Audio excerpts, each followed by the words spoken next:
ಸರ್ಕಾರದ ವಿರುದ್ಧ ಹೋರಾಟದಲ್ಲಿ ಜೆಡಿಎಸ್ನಿಂದ ಬಿಜೆಪಿ ಅಂತರ ಕಾಯ್ದುಕೊಂಡಿದೆ. ಸರ್ಕಾರದ ವಿರುದ್ಧ ಬಿಜೆಪಿಯ ಹೋರಾಟ ಮುಂದುವರಿತಾ ಇದೆ. ಸರ್ಕಾರದ ವಿರುದ್ಧ ಬಿಜೆಪಿ ನಾಯಕರು ಸಮರ ಸಾರಿದ್ದಾರೆ.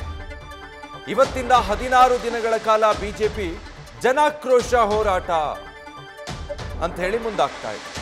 ಬಿಜೆಪಿ ನಾಯಕರ ಅಹೋರಾತ್ರಿ ಧರಣಿಯ ಬಳಿಕ ಜನಾಕ್ರೋಶ ಯಾತ್ರೆಯಲ್ಲೂ ಕೂಡ ಬಿಜೆಪಿ ಜೆಡಿಎಸ್ನಿಂದ ಅಂತರ ಕಾಯ್ದುಕೊಳ್ತಾ ಇದೆ. ಆದರೆ ಯಾಕೆ? ಮೈತ್ರಿಯಲ್ಲಿ ಏನಾದರೂ ಬಿರುಕು ಮೂಡಿದೆಯಾ ಅಥವಾ ಅಸಮಾಧಾನಗಳು, ಭಿನ್ನಮತಗಳಿದೆಯಾ?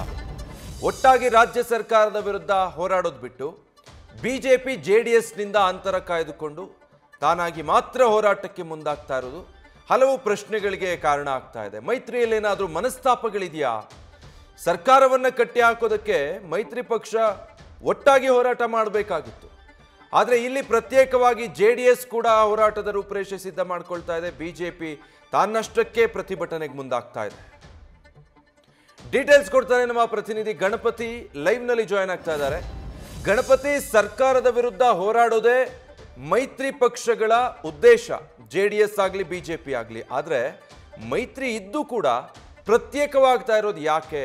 ಮನಸ್ತಾಪ ಏನಾದರೂ ಇದೆಯಾ? ಬಿಜೆಪಿ ಅಂತರ ಕಾಯ್ದುಕೊಳ್ತಾ ಇರೋದು ಯಾಕೆ ಜೆಡಿಎಸ್ನಿಂದ?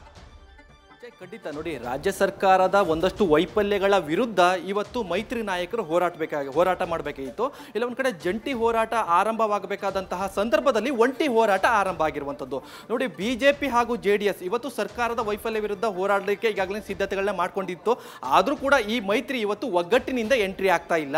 ಕೇವಲ ಬಿಜೆಪಿ ಮಾತ್ರ ಜನಾಕ್ರೋಶ ಯಾತ್ರೆಗಳನ್ನ ಹಮ್ಮಿಕೊಂಡಿರುವಂಥದ್ದು.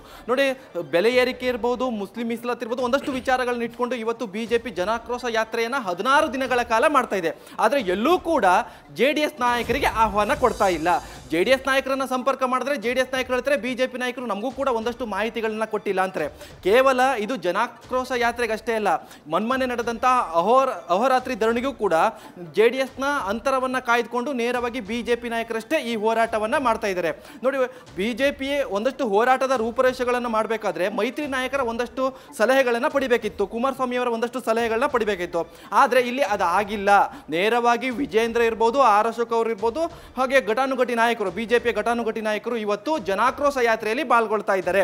ಹಳೆ ಮೈಸೂರು ಭಾಗದಲ್ಲಿ ಇವತ್ತು ಆರಂಭವಾಗುವಂತ ಈ ಜನಾಕ್ರೋಶ ಯಾತ್ರೆಯಲ್ಲಿ ಎಲ್ಲ ಒಂದ್ ಕಡೆ ಜೆಡಿಎಸ್ ನಾಯಕರಿಗೆ ಇರುಸು ಮುರುಸು ಉಂಟಾಗ್ತಾ ಇದೆ. ಕಾರಣ ಏನು ಅಂತಂದ್ರೆ, ನೋಡಿ, ಹಳೆ ಮೈಸೂರು ಜೆಡಿಎಸ್ ಬೆಲ್ಟ್ ಕೂಡ ಜೆಡಿಎಸ್ ಕಾರ್ಯಕರ್ತರು ಸಿಗ್ತಾರೆ, ಜೆಡಿಎಸ್ ನಾಯಕರು ಸಿಗ್ತಾರೆ. ಆದ್ರೆ ನಮ್ಮನ್ನ ಯಾಕೆ ಆಹ್ವಾನ ಕೊಟ್ಟಿಲ್ಲ ಅನ್ನೋದು ಕೂಡ ಜೆಡಿಎಸ್ ನಾಯಕರ ಒಂದಷ್ಟು ಅಳಲು ಜೊತೆಗೆ ಅಸಮಾಧಾನ ಕೂಡ ಆಗಿರುವಂತದ್ದು. ಅಹೋರಾತ್ರಿಯಲ್ಲೇ ಕೈ ಬಿಟ್ಟಾಗ ನೇರವಾಗಿ ಅವರು ಒಂದು ಬೇಡಿಕೆಗಳನ್ನ ಇಟ್ಟಿದ್ರು. ಅಂದ್ರೆ ನಮ್ಮಲ್ಲೂ ಕೂಡ ಒಂದಷ್ಟು ಗೊಂದಲಗಳಿದೆ, ಒಂದು ಸಮನ್ವಯ ಸಮಿತಿಗಳು ಕೂಡ ಆಗಬೇಕಾಗಿತ್ತು. ಹೀಗಾಗಿ ಆ ಸಮಿತಿಗಳಿಗೆ ನಾವೀಗಾಗಲೇ ಪಟ್ಟು ಹಿಡಿದಿದ್ದೀವಿ.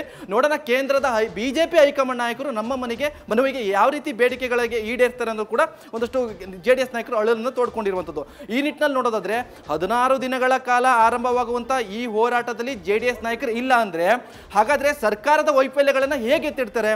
ಅಂದ್ರೆ ಇಲ್ಲಿ ಜೆಡಿಎಸ್ ಹಾಗೂ ಬಿಜೆಪಿಯ ಮನಸ್ತಾಪವೇ ಹೆಚ್ಚಾಗುತ್ತೆ ಅನ್ನೋದು ಕೂಡ ಒಂದಷ್ಟು ಜೆಡಿಎಸ್ ವಲಯದಲ್ಲಿ ಕೂಡ ಚರ್ಚೆ ಆಗ್ತಿರುವಂಥದ್ದು.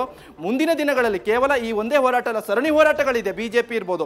ಆದ್ರೆ ಈ ಯಾವ ಹೋರಾಟದಲ್ಲೂ ಕೂಡ ಜೆಡಿಎಸ್ ನಾಯಕರಿಗೆ ಆಹ್ವಾನ ಇಲ್ಲ. ಮುಂದಿನ ದಿನಗಳಲ್ಲಿ ಇದು ಸರ್ಕಾರದ ವೈಫಲ್ಯಗಳನ್ನು ಎತ್ತಿಡಿಯುತ್ತೋ ಅಥವಾ ಬಿಜೆಪಿ ಜೆಡಿಎಸ್ ಮನಸ್ತಾಪಗಳನ್ನು ಎತ್ತಿಡಿಯುತ್ತೋ ಅನ್ನೋದು ಕೂಡ ಸಾಕಷ್ಟು ಕುತೂಹಲ ಮೂಡಿರುವಂಥದ್ದು. Vijay, thank you Ganapathi. News first, ನಿರ್ಭೀತಿಯಿಂದ ನಿಮ್ಮ ಪರವಾಗಿ.